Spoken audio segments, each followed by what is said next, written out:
Welcome to another edition of Shooter's Paradise, the Coach's Edition, where I sit down with some of your favorite NBA players' high school coach. And today, we're talking to Coach Scott Pera of Artesia High School in California at the time, but now he's the head coach at Rice University. Well, when you first saw James Harden, what was your first impression? You know, I wasn't really blown away. I had a really good class of incoming freshmen that year. He was one of them. I will say this, the one thing that did stick out early was he could stand there and shoot.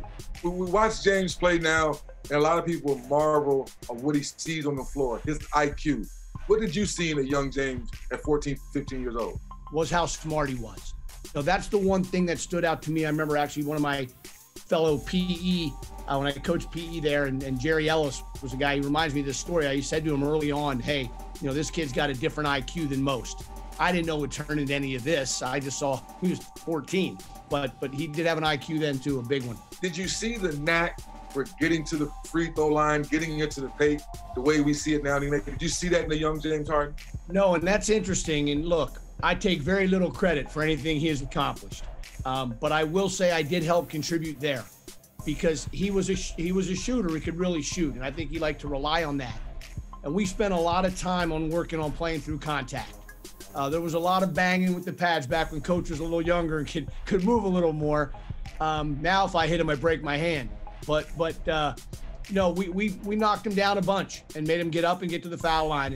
And once again, that's where that IQ kicked in, Dennis. You know, once you taught him something, and that's where I started to see a different level. Like once you taught him something, he picked it up so quickly. And that's where the free throw stuff started. I like to think he's obviously taken it to another level. You talk about his senior year. He's a five-star recruit. You get this phone call, maybe leaving and get this college job. You and James have a conversation. Through that. One of the great compliments of my 30 years of coaching is after his junior year, we went 33-1 and we won the state title. And I started to get some college feelers to go move on.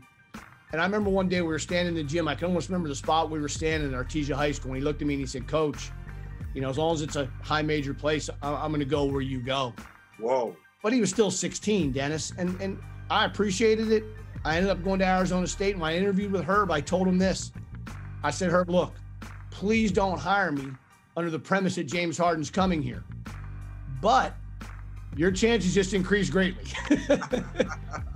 Is there one thing that marvels you that you didn't see that you're like, man, I really didn't see this coming from high school? Is there one or two things, maybe two things about his game?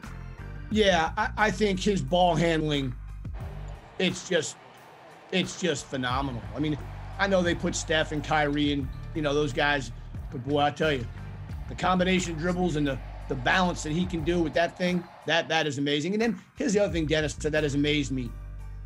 Like, he is so elite at what he does. Like the NBA has had to change rules because of it. So think about that.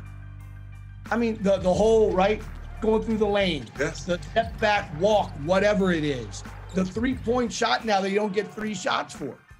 Like, are these all the Harden rules? I mean, so those things, his brilliance in the offseason to create things to motivate him, his creativity, but then also to add pieces to his game.